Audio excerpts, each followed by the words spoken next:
So a lot of times when I give speeches, I talk about the fact that the conservatives don't understand the arts. And I talk about the fact that we believe in facts, and that makes us very suspicious of the imagination. And because of that, we don't participate in the arts. We get stuck with, pointing at charts and showing the numbers and all that stuff, while the left makes these brilliant propaganda films, that we pay them to be propagandized. We pay them to turn James Bond into a pro-socialist. James Bond spent his whole life fighting the communists, and now suddenly in the later movies he becomes pro-socialist because they're selling this propaganda. Avatar, one of the most popular, successful films of all time, pure left-wing propaganda. They make us pay to see their point of view. They're really good at it. But their problem is we don't understand that conservative culture doesn't look like conservative life. I always talk about The Sopranos, what a conservative show it is, but it doesn't look like conservative life. It's about crime, it's got nudity, it's got cursing, but it's a conservative show. So we don't understand that conservative culture doesn't look like conservative life. The left has the opposite problem. They don't understand that life doesn't look like left-wing culture. They think the world is taking place in their imagination, and they actually have a theory that fictions are what govern the world, and if you can just get control of the narrative, you will change reality. They really do have this theory, and they write about it all the time. They don't understand that reality remains exactly the same, no matter what you say about it. And you can control people's minds with a narrative, but ultimately reality comes and bites you back on the backside. And the funny thing about this is I think a lot of us on the right don't understand how traumatized the left is. And they're not just traumatized by the defeat of Hillary Clinton, though they are traumatized by that because in their imagination, she was already queen. She was already the queen of the country. And they don't even know that we don't have a queen. I mean, they thought, she was just going to fill that role.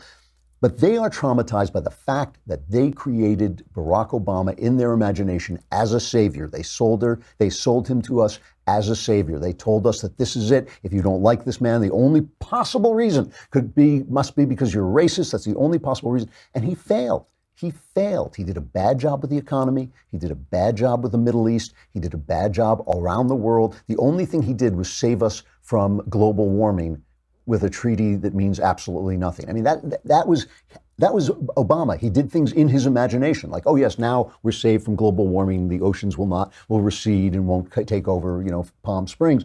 It was all imagination, and they are being traumatized by the fact that reality hasn't changed. Reality stuck to the gods of the copybook heading. It's stuck to the old rules no matter what Obama did, and Obama failed. He was a failed president. It was a failed presidency. The only thing that saved him from absolute failure was the economic crash, which should have had a great big recovery and had a little recovery because of Obama, but at least it was a recovery. So that saved him from being an utter failure. But all his policies failed, and now they're all gone. They're all disappeared. I remember a dinner. I don't think I've ever told this story. Yeah, I remember a dinner with Andrew Breitbart. He invited some of his good friends together, and we were all laughing because we were all middle-aged white men. We were all sitting around going, "Who says conservatives are all middle-aged white men?" Oh, it's us. So yeah, it's true. And Bill Whittle was there. John Nolte, who's now at Breitbart, and I think Obama had just been elected. And we were all sort of discussing what to do next. And a lot of big names were at the table. And I think I was serving drinks. I think I was the waiter. But Bill Whittle, who is an incredibly eloquent guy who can go off for 20 minutes without ever saying, and just these full, complete, perfectly phrased sentences. He went off on a rant that must have gone on seriously 20 minutes, where he just said, this is the end of the left. Obama's election is the end of the left because they've made him a savior and he's going to fail. And when he fails, they're going to have to admit that all their programs failed and all their saviors were bad and and he went on, and it's just goes on. And then when he finished, there was a long silence. And John Nolte, who is just an honest, straightforward, kind of working class guy, Nolte goes, I don't know. I think they'll just blame us. That's what's happened, But Bill was right. Their savior failed, but they're just blaming us. They're blaming reality for being reality, and they're blaming Donald Trump for representing that reality. He's kind of the big monster reality that has come. And so everything he says, they say the opposite. And they're creating this world of imagination.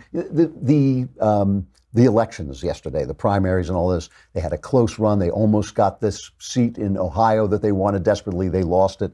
And they've been just touting this thing that it was a moral victory. So this is how much in their imaginations the GOP strikes back with an ad. It's a great ad, just showing. But listen, it's not just the ad, but listen to the news people trying to sell this to us as a victory, and then finally deflating and realizing, nah. Close in Ohio 12, but no cigar, at least not yet. This is a moral victory for the Democrats. The fact that they're this close is a moral victory for the Democrats. You want a real victory. We got some mojo, all right? So I don't know if it's a moral victory or whatever. Moral victory, moral victory. Moral victory. Moral victory does not get you an office in Washington. Moral victory isn't going to cast a vote here in Washington. Come November, you need more than moral victories. You're going to need to get better than close in some of these races, correct? You said this morning there are no silver medals in politics. That's it. Second place gets you oblivion, not a silver medal. Moral victories do not a House majority make. They've got to get across the finish line in these districts in November. Either winning seats or you're not. A win is a win. A win's a win. It don't matter if you win by an inch or a mile. Winning's winning. Vin Diesel, the man. It's a great ad. But they're living in their imagination, and they're furious at reality for not coming into line with their imagination. And they're furious at Trump for representing that reality. So whatever he says, they say the opposite. He had a hilarious line the other day, Trump, at one of his rallies, when he talked about how he's going to get the wall built. This is cut 12. You know, I just figured out how to do the wall. I'll say, I don't want to build a wall, and they'll insist on building it. I just figured that out right now. All he has to do is say, I hate the wall. The Democrats will go and hand build the wall. They will go, each Democrat in America will take a brick and carry it down to the border and hand build a wall. And everything he does, and it's what makes them so absurd. It's what makes them so ridiculous. They just reinstated the sanctions on Iran that Obama stupidly removed for his stupid deal that was not going to do anything to stop them from building nuclear weapons, but did prop up a hellacious regime. So Trump reimposes the sanctions. The New York Times, a former newspaper, runs a story that is just hilarious about how poor Mohammed is going to suffer. He's going to suffer from these sanctions, that are coming down on him. Just whatever Trump does. So now yesterday, I guess, he put new sanctions, the administration put new sanctions on the Russians, because remember, they poisoned that former spy in Britain, and in support of them, they put new sanctions on the Russians. But of course, we can't admit to that, because that shows that Trump has actually been much harder on the Russians than the last two administrations, and that doesn't jibe with the narrative that's in their imagination. In their imagination, Trump's a Russian spy. In their imagination, Trump and Putin are, sitting behind. They're like Clinton and Monica Lewinsky. They're in the Oval Office doing it, and they're just selling the country to the Russians. But in fact, he's been very tough. So the New York Times, a former newspaper, reports it this way. An administration official described the list of affected items that would be sanctioned as enormously elaborate. But outside experts said the actual amount of exports involved is fairly small, because the Obama administration already banned exports to Russia that could have military purposes. He hasn't even announced what exports are being banned yet. They haven't even announced it, but it's not going to be as good as Obama's. It is not going to be, because in their imagination, Obama was tough on Russia. In their imagination, Obama was the savior. If you think I'm kidding, I got to show you this.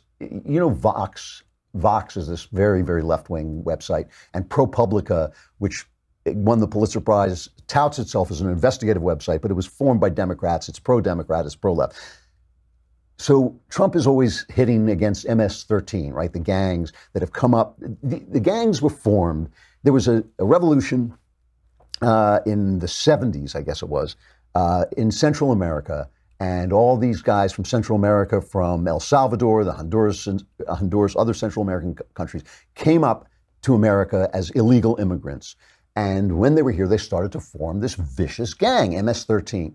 So Vox and ProPublica makes a video saying, well, it's our fault. It's not a Central American thing. They were formed here, which is true. The gang was formed here, but it's Central American gangs, and they're all illegal immigrants.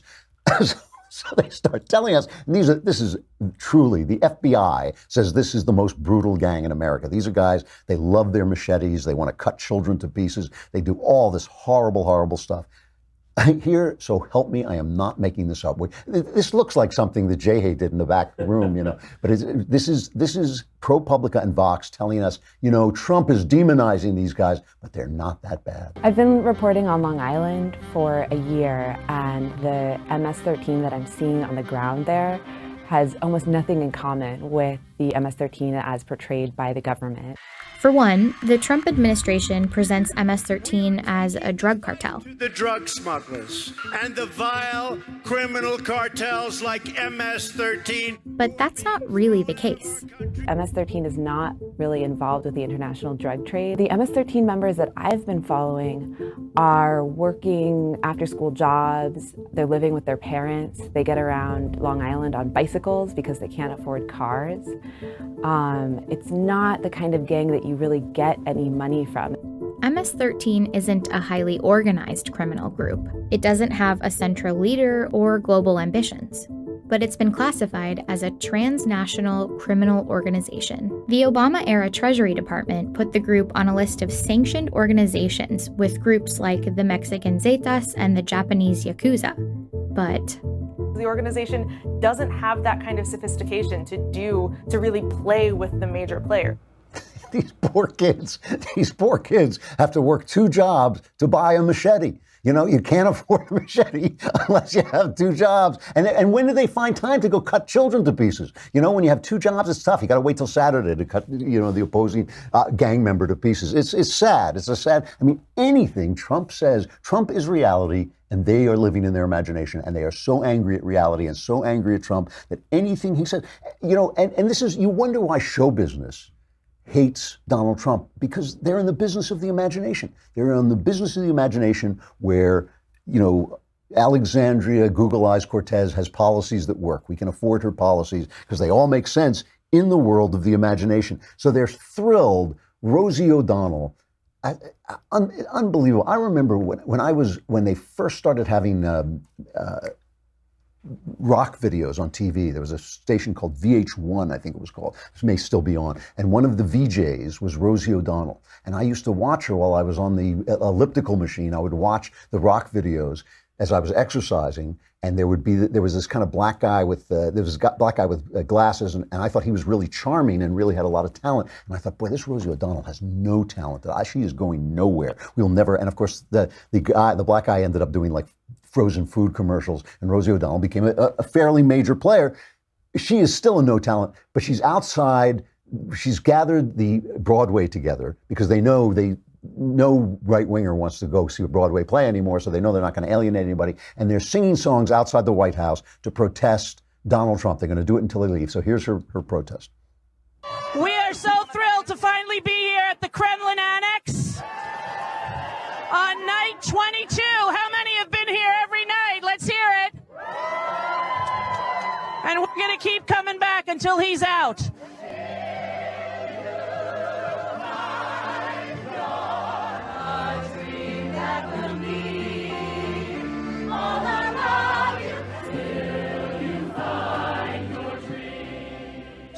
So first of all, Trump wasn't even there when they were doing this, but I think it's kind of like Joshua. If they sing, climb every mountain loud enough, the White House will just crumble. But it's all imaginary. And Rosie O'Donnell is the perfect spokeswoman. They're having her on shows. They're having her on television shows, and they forget that she's a truther. She's nuts. The woman is out of her mind. She's the one who said, well, play it. Do we have that thing from The View? Yeah, this is cut number 8. I do believe that it is the first time in history that fire has ever melted steel. I do believe that it defies physics for the World Trade Center Tower 7, Building 7, which collapsed in on itself. It is impossible for a building to fall the way it fell without explosives being involved. World Trade Center 7. World Trader 1 and 2 got hit by planes. 7, miraculously, the first time in history, steel was melted by fire. It is physically impossible. And who do you think is responsible for that? I have no idea. But to say that we don't know that it imploded and it was an implosion and a demolition is beyond ignorant. Look at the films, get a physics expert here from Yale, from Harvard, pick the school. It defies reason. Let's get one. Popular Mechanics did a whole article explaining why the World Trade Center collapsed exactly what it did. And it didn't melt the steel, although fire is made to use steel, used to make steel, but it didn't melt. It just weakened it so that the supports collapsed. Anyway, it all made perfect sense. Of course, there was what I always loved the 9/11 conspiracy because I have no idea what the point of it is. But this is who she is. This is who she is. It's just pure ignorance and pure paranoia. She goes on Chris Cuomo show on CNN, and even Chris Cuomo gives her a reality check. When you're getting a reality check from Chris Cuomo, you are no longer anywhere near reality. I mean, listen to this.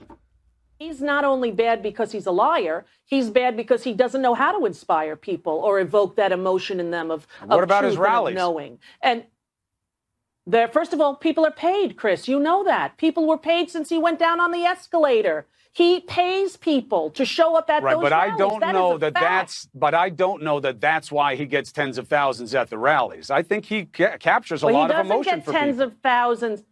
When did he get tens of thousands at the lot last of these rally? Tell me when. Oh no, not at the Tampa. I think they only had 9,000 seats, and there were people outside. But Rosie, I've seen them.